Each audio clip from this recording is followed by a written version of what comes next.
Hello and welcome. Today we are going to go ahead and take a look at the Typhoon. So the Typhoon is the next ship in my destroyer series, and as a destroyer, it is a Class B vessel that is looking to go ahead and maximize the firepower on target without any real focus on extended deployment times.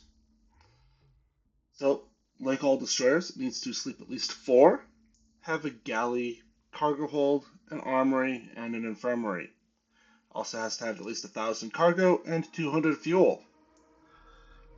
So, this is a ship that you can take out, engage in combat with, and it should perform fairly well. And then perhaps hit a few points of interest, but you're not going to want to use these ships for like managing outposts or being able to stay out for extended periods of time. It's very much a go out, do something, and come back type of ship. Now, this particular vessel was inspired by the Typhoon from EVE Online. Um, the Typhoon in EVE is a Minmatar ship that is basically a tube that has a somewhat hollow interior for part of it, and then also tends to focus a little bit more on missiles. When I originally built this ship, rather than having all the particle beams that the ship does, I went ahead and built it a little bit more like a submarine with torpedo tubes. And I did that by right up here where there's this gap. I hid a bunch of missile launchers behind some Dyma's braking engines, and then tried to have it go up and sink the enemy ship. The problem, though, is that playing on extreme difficulty, that does not work at all. Um, the pure missile boats just they run out of ammunition really fast for their missiles, which means that you don't manage sustained damage, and then you also have to get up within 2K of your opponents to target lock in order to even hit them with the missiles, which means that you are in range to get blasted by your opponents. So because of that, I switched out to this particle beam loadout, and the ship has since then performed significantly better. So enough looking at it from the outside.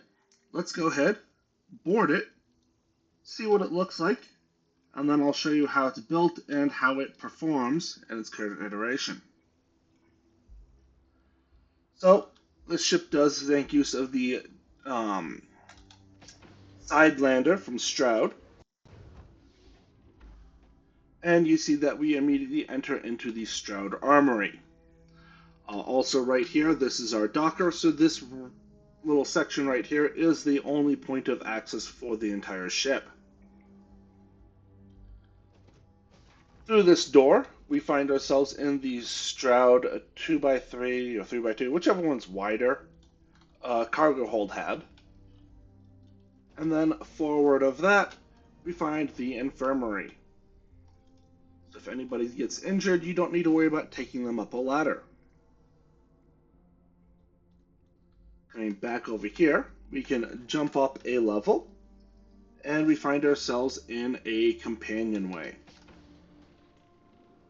On this side, we find ourselves in the Stroud, I believe this is the B. Not sure it really matters, might be the A.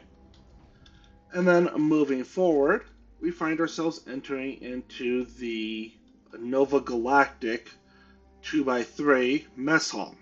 This is just whichever one it is that is longer than it is wide. Continuing forward, we see we do have a window that is looking out our little firing port.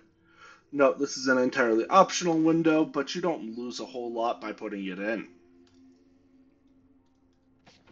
Coming on over to this side, we have the Dymos 3x1 Engineering Bay B, and then we can come all the way back here and we get into another Stroud berth. I will note that if I were redoing this with the Play Stores Yourself mod, I would have a door right here that leads into the companionway, not have to navigate all through this.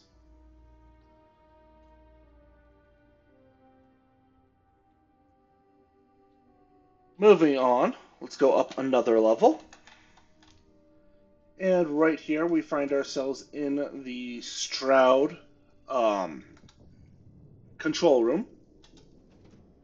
Forward of this, we do have our Tayo captain's quarters.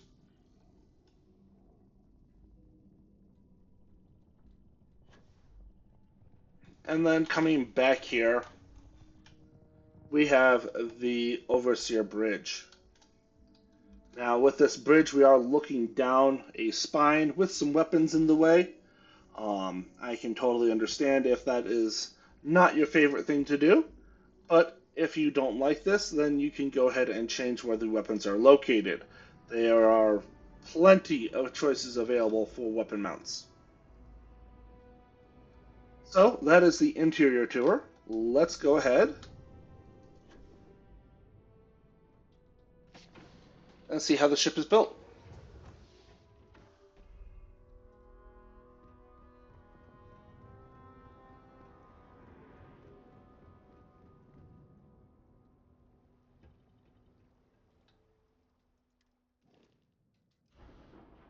All right. So step one, as always, is going ahead and getting my colors. Now, again, this was a ship inspired by the Minmatar designs from EVE Online, and those designs are very much browns and reds. The saying is, "In rust we trust." So that's where this particular paint scheme comes from. Alrighty. So now that we've looked at it a little bit, see this is an A on this side and a B on this side. Perfect. Alright, so let's go ahead, select all, and delete it. Now, for building this ship, we're going to go ahead and go with the Stability Pro landing bay. You can have this landing bay on either side of the ship. It does not make a difference. Just whichever side you want to enter on. Then we're going to come on down here to the Stroud, and we're going to select the armory, and we're going to want to make sure that the front of the armory is what is connected with the landing bay. Then we're going to select the 2x3 cargo hull, and then we're going to grab another 2x1, and this will be the infirmary. Moving on, directly above the armory entrance, we are going to go ahead and place a Stroud companionway. Then, back here, I'm going to go ahead and place the all-in-one berth B. Over here, I will place the all-in-one berth A. Over here, I'll grab the Nova Galactic Mess Hall. Over here, I will go ahead on up and select the Deimos Engineering Bay B.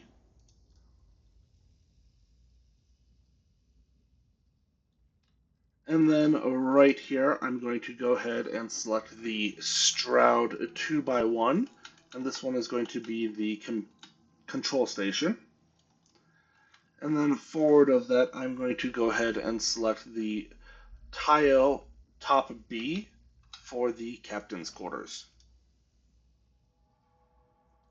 Then I'm going to shift to the underside of the armory on the front port, and I'm going to place my docker. Then on the top, on the back of the control station, I am going to go ahead and place my cockpit. Now, again, I am using the Overseer 400 bridge, but if you wanted to, you could very easily go ahead and grab whatever your favorite Kontiki bridge is.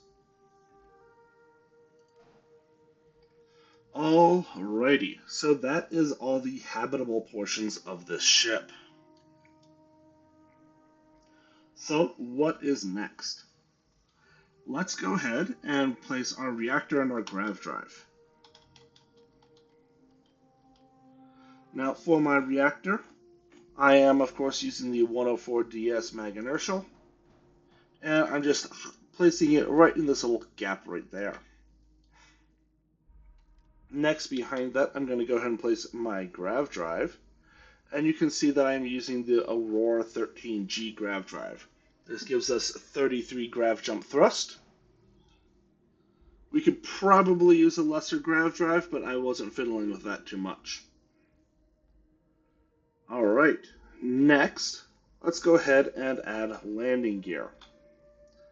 So this ship is only making use of the AccuLander 11 landing gear.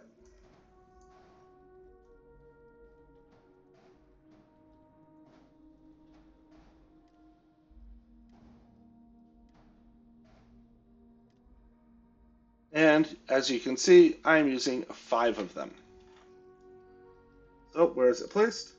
I have one right next to the landing bay, one on the forward side of the cargo hull, and then the others are all on the other side of the ship in basically the same positions. Just like so.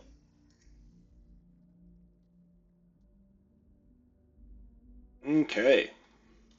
Next up, let's go ahead and grab, well, let's go to the cargo. So for this ship, I'm using a single Galleon S204 cargo hold. And I place it right in front of the captain's quarters right there, and that is all the cargo that this ship needs. One of these on its own gives, between that and the cockpit, gives me 1800 cargo, which is more than sufficient.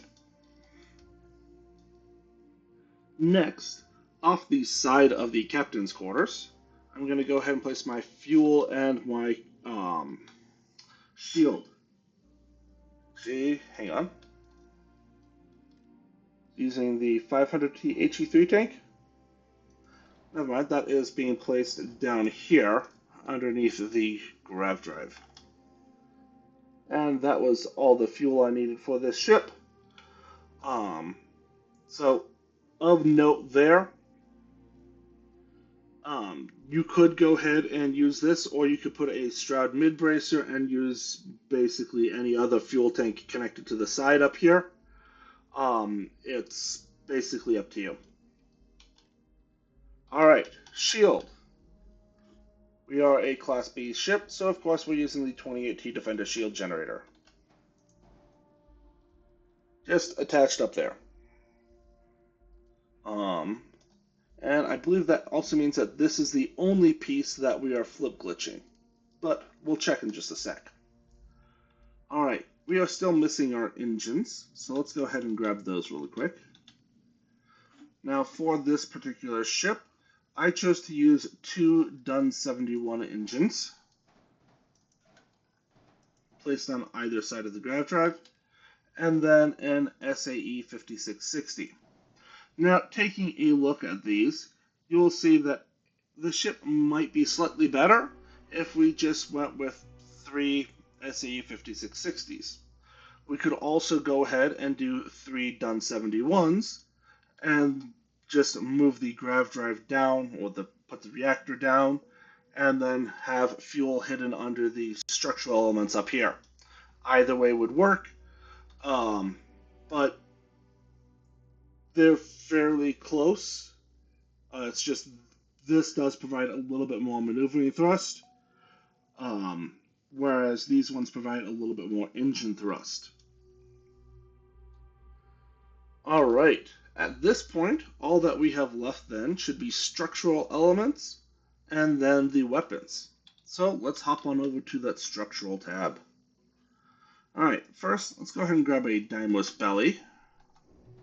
I'm going to place that underneath the engine right in front of the fuel. Then I'm going to go ahead and grab a Stroud Cap A. And I'm going to copy that on over. And then copy that on over, flipping it each time. as usual for the Stroud tube shape. Then right here, we'll go ahead and grab the Stroud cap C aft top. And then along the sides here, I'm going to go ahead and grab some Stroud cowling. This is the one long one.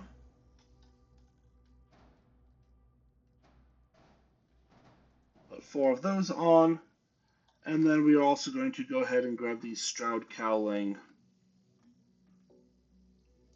3 long. And copy that on over. And flip that into place. Next, for these back 2 Stroud cowlings, I'm going to change the variant to the 1 LBPT. And basically what this is just doing is it is providing me a connection point on top of it. And I'm just using that to go ahead and put some structural frills on. This part is optional. Alrighty. Next, let's come on over to the front of the ship. And we're going to start by going ahead and grabbing a Daimless belly. And then we are going to go ahead and grab those Stroud cap A's. And the Stroud nose cap, and I chose the nose cap D because I wanted to stick the weapon mount right there.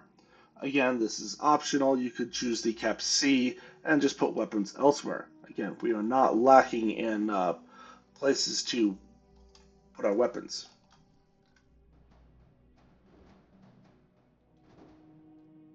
Copy that and flip it on over. Copy this, flip it on over. And then copy the cap again. Alright. Next, before I go ahead and put the front cap on, I'm going to go ahead and place an equipment plate on the top of this infirmary. And then on each of the interior sides, I am going to go ahead and place a Tayo side cap B. Note, if you wanted to, instead of putting all of these down, we could very easily just put a single Deimos spine C down instead of the equipment plate, and effectively what would happen is it would sit here and that would provide all the weapon slots. Then right here, I'm going to go ahead and place the porthole. And right here, I'm going to place the Stroud nose cap B. Next up, starting on the cargo hold, I'm going to go ahead and grab a Deimos spine A. And then I'm going to grab a Deimos spine C. Another Deimos spine C flipped. And then a Deimos spine A flipped. Just like so. Continuing on with my structural elements, I am now going to come down to the Nova section, and I'm going to start adding a whole bunch of Nova radiators and various other frills. So I have 4 of the Nova radiator tops on. And then, right here, I have the Nova radiator. This is the half distance one.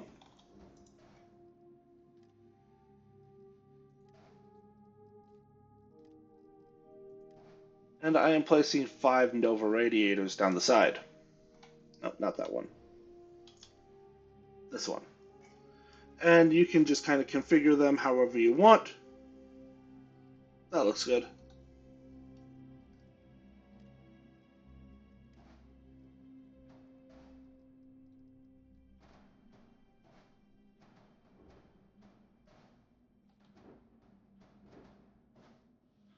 Just like so.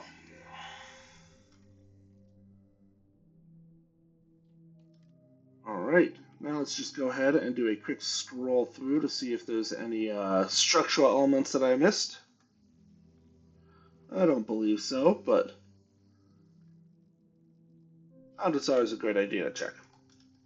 Alright, so at this point, this looks like the ship is complete, and all that we have left is to add our weapons.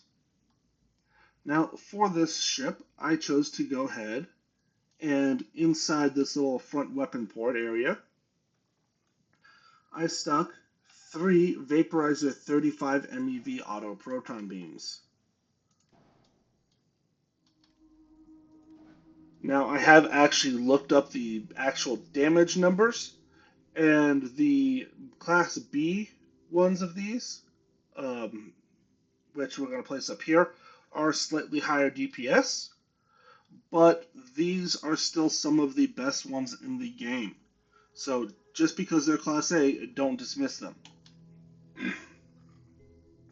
Moving on to these sides, I decided to stick on 4 PBO-175 auto helion beams.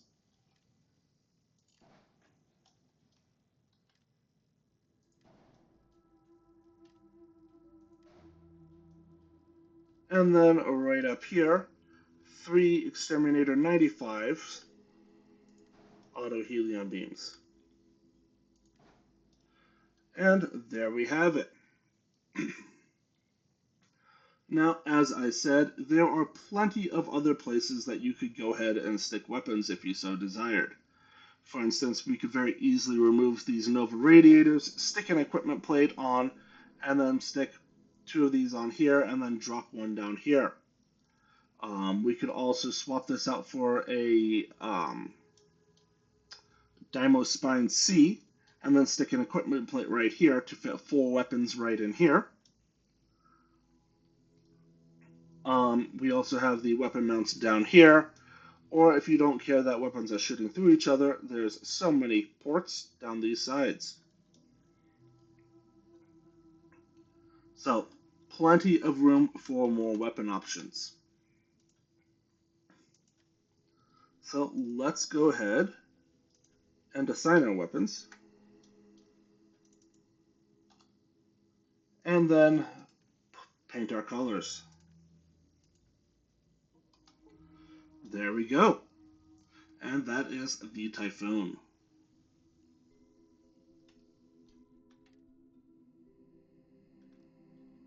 So the last thing that I do want to note here is that the only usage of the ship flip glitch in this was to hide the shield. If you do not want to flip glitch, pull the shield out and stick it on the side. Ta-da, you're done. There's nothing else special going on. So if you don't like the ship flip glitch and you don't want that enabled, it's very easy to go ahead and build the ship without that.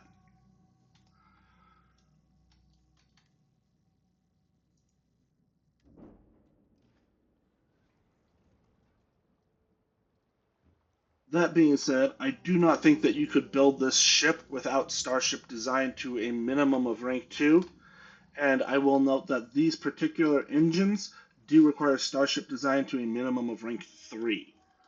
So trying to rebuild this ship with different levels of Starship Design is not going to work particularly well.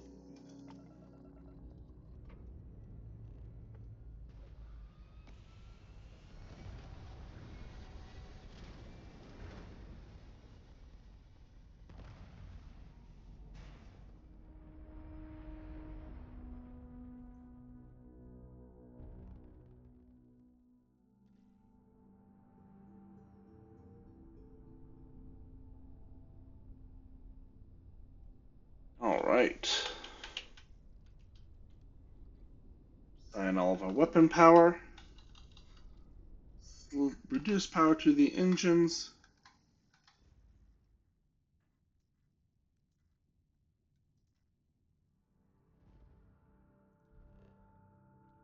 And then let's go party in Serpentis.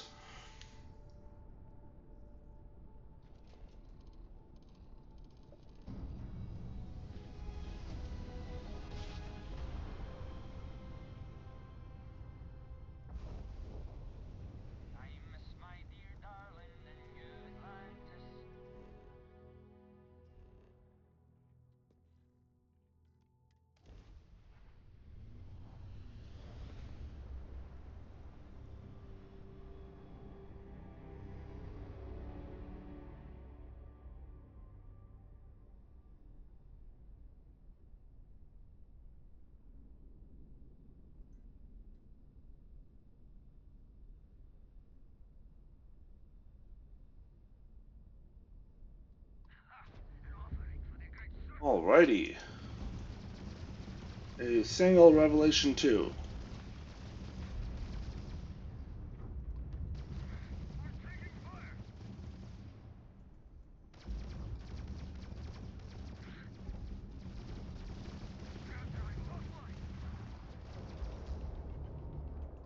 Alrighty. So, to no one's great surprise, on extreme difficulty we can take on a single enemy ship.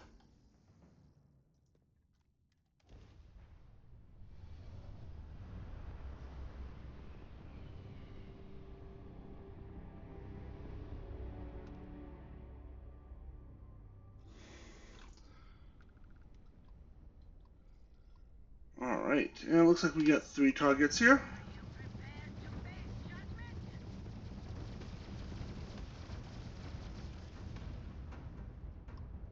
And he boosted, and that made it too hard to hit him, so he lived slightly longer. Let's go ahead and hit this him too.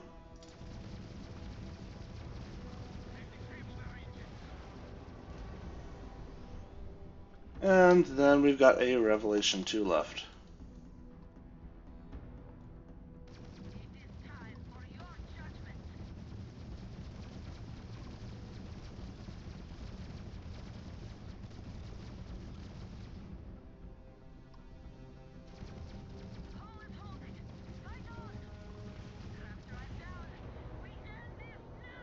Alrighty.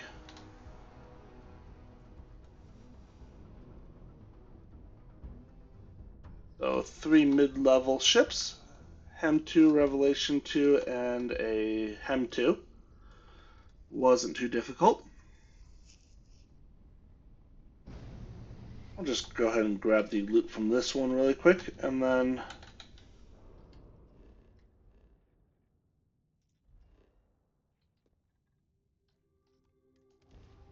go looking for some more trouble.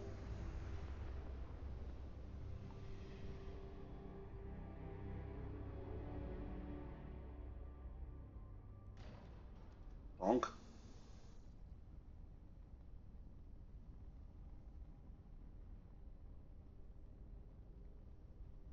Going to have to go ahead and hop into a new game plus soon. Otherwise,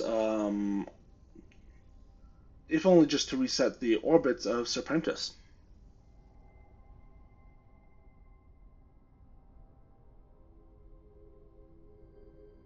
Anything here?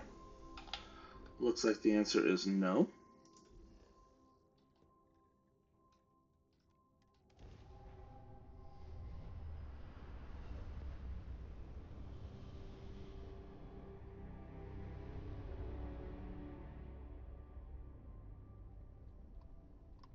And a UC Mule. Okay.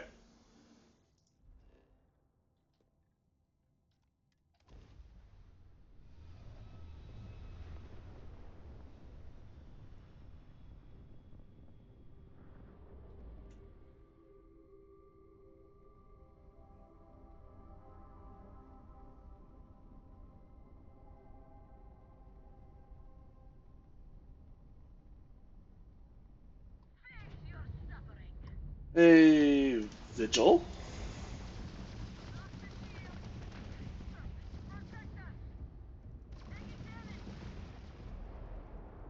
And a Hem.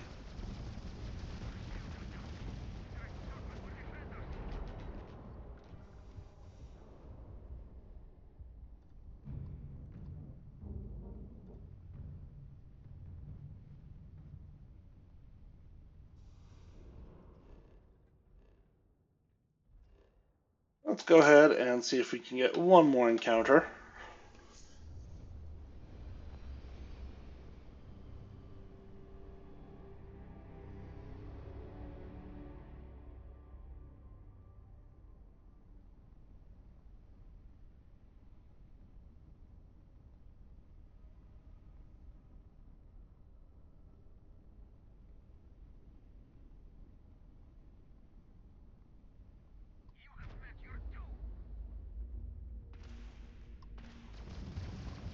And apparently the Veyroon don't really care about challenging my Typhoon because,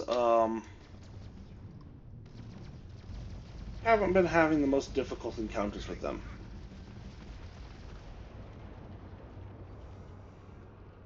Alrighty. So, on that note, I'm going to go ahead and call it here. If you watched all the way to the end, thank you very much. Don't forget to like, comment, subscribe, do all those YouTube things. And otherwise, I will see you in the next one.